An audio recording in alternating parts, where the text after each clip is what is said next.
No, tingnan mo na yan. Di magandang profesyon yan.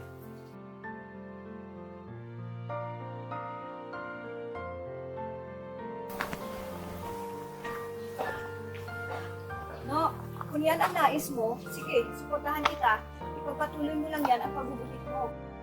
Opo, Nay. Marami pong salamat.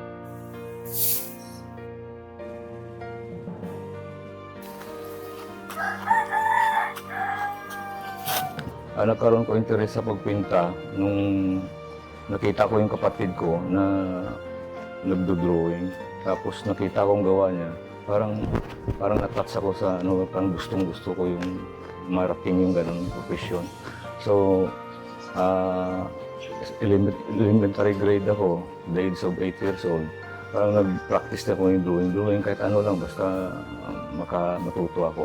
Hanggang grade 6, kumita na ako sa aking pagdodrawing. Tapos hanggang unti-unti na nakilala ko dahil sa mga gawa ko, exhibit, Manila o Iloilo.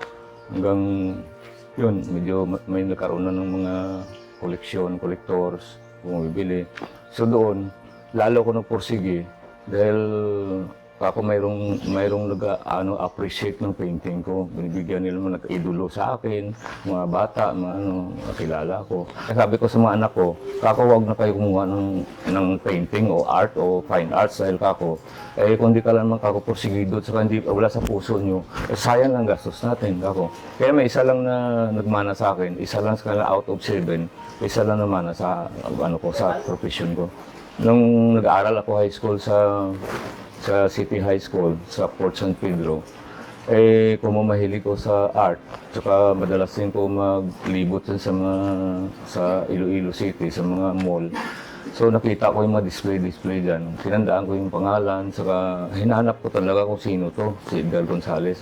Kaya that time, gumagawa ng mga sa sinihan. Ilang sinihan, 2 sinihan yata yung suki niya. So doon ko siya na-trace. So nung nakilala ko siya, medyo iwas pa nga sa akin. Siyempre hindi ko pa masyado kilala nagkaroon sila ng shop sa La Paz, advertising art. Doon ako madalas, nilakad ko lang yung mga 4 kilometers, 5 kilometers, lakarin ko lang yan para pumunta lang, para matuto lang ako. Kaya nung natuto na ako sa lettering, billboard, signboard, mga jeep design mga kung ano na, lahat pasok sa Nagkaroon ko ng shop sa Kalinog, napundar din ko ng shop. Graduate ko sa high school, tumigil ako sa pag-aaral 1 year. So naisip ko, gusto ng kapatid ko na malapit siya sa akin. Gusto niya doon na lang sa bayan ko magpatayo ng art shop ko. So, siya nag-finance lahat. Hanggang napundar ko yung shop diyan. Lahat ng mga gawain art, tinatanggap ko. Una-una kong ginawa, yun, si Jesus Christ. Una-una kong painting, una-una kong portrait, Jesus Christ. Tapos nasundan na ng mga religious din. Tapos parang yung ang daan ko para matuto sa oil. Kasi ibang medium na yun Ang ginagamit ko pastel Pastel ang karamihan, charcoal pastel. Bihira lang yung oil dahil siyempre may kamahalan, iba ang price. Nag-twisto ako sa bayan. Yan ko na-meet niya kasi nag-aaral pa lang sa high school Sumama siya sa isang classmate niya na papagawa ng project. So nakita ko, pag ganun ko, habang gadrawing ko, pag ganun ko, saka yung mga dumadaan ng mga bus dati dyan, galing Kalibo. Pag dumaan dyan, saka maglalan sila. Dyan ako sa shop ko, tapos sinubuhit ko yun. Tapos may mga bata-bata yun, pinapa-attend ko yung sketch na yun.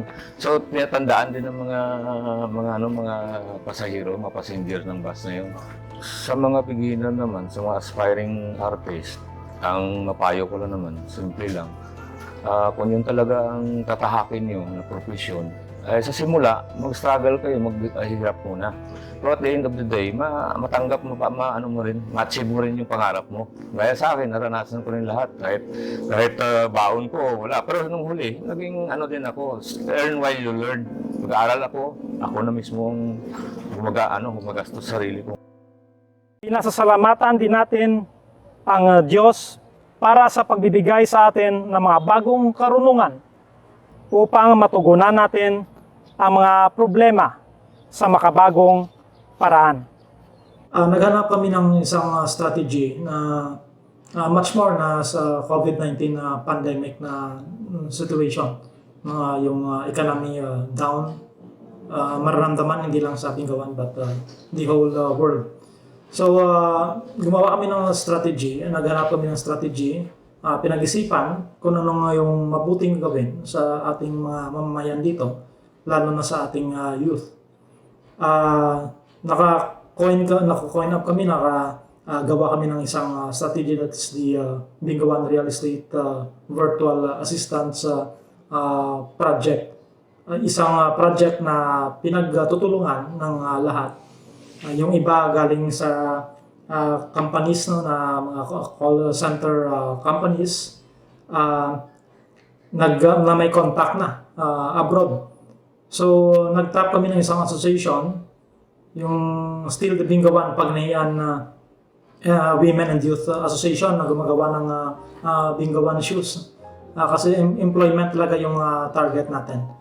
And then may vacant space tayo dun sa municipal library na building na newly renovated din ng bayan. And then through the help of the Public Employment Service Office din ng local government unit, kasi may database tayo doon na marami yung unemployed sa bayan ng Bingawan. Brava is Bingawan Real Estate Virtual Assistant. This is an LGU-initiated project. And we really want our Bingawanons to have livelihood or something that we can create jobs for them. Because not all Bingawanons are farmers. Though we are from a 5th class municipality, not everyone would really want to have, would really want to farm. And most of them are also educated. Ang mga tao hindi na kailangan maghanap ng trabaho kung saan. And then, the only thing na gusto namin is we keep them here. Because, ang mga tao, when they graduate, either they migrate to other countries, other towns, other cities, iniiwan nila yung Bingawan. So sabi namin, if they're here and they earn the same, then we can keep them. Kaya, Bingawan land area niya, malaki din. Tao lang talaga yung problema namin. We were fortunate enough to have this project that our local government has initiated. Masaya kami na kami napili as a batch 1 to tawag dito, yung kaming pioneer ng project na ito at isa itong karangalan para sa amin, and then at the same time isang malaking hamon din para sa amin dito sa Bingawan na maging successful ang project na ito. So it will be hard, marami kaming pagdadaanan. So dito nag-start kami ng training. So ito yung napili namin lugar na mapag-trainingan ang binigay ng LGU sa amin. The 5 million incentive from the Department of Interior and the local government will be used for the concreting of our farm to market roads. Kaya patuloy lang tayo na mananalig sa Diyos at magsikap tayo at ang ating mga susunod na henerasyon ng Bingawanon ang tatamasa ng mas maunlad pang kinabukasan para sa Bingawan. Mabuhay ang mga Bingawanon! Mabuhay tayong lahat!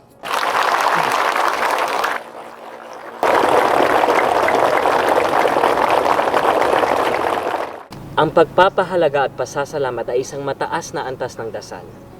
Tayong lahat ay mayaman dahil ang Pilipinas ay sagana sa biyaya. Diri sa Pinas yaman, gusto namon ipahibalo sa mga Pilipino kag sa iban nga tawo sa bilog nga kalibutan kung ano kita kaswerte. Paduyunon kag aton amnigan ang Bingawan aton dia. Ako po si Mark Newman. Ako si Cristel Henner. At ako naman si Isabel Palabrica. Hanggang sa muling kabanata ng Pinas Yaman! Yaman!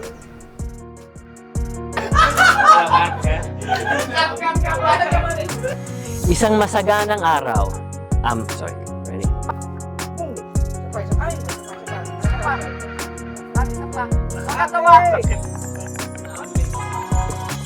Uy, tigilan mo na yan at hindi magandang profession yan.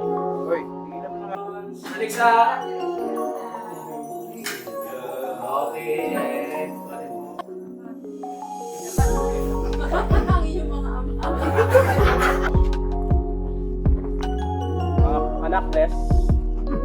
Bless. Tao.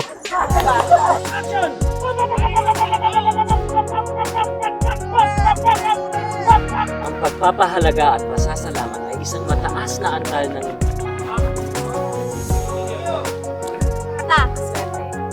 Padayuron, kag-ato. Ano yun, applicant? Or, and it is, the, sorry, again, sorry. At ikinalulugod Korean na ipang malaki. Continuous, ulit po tayo. Continuous. Continuous. And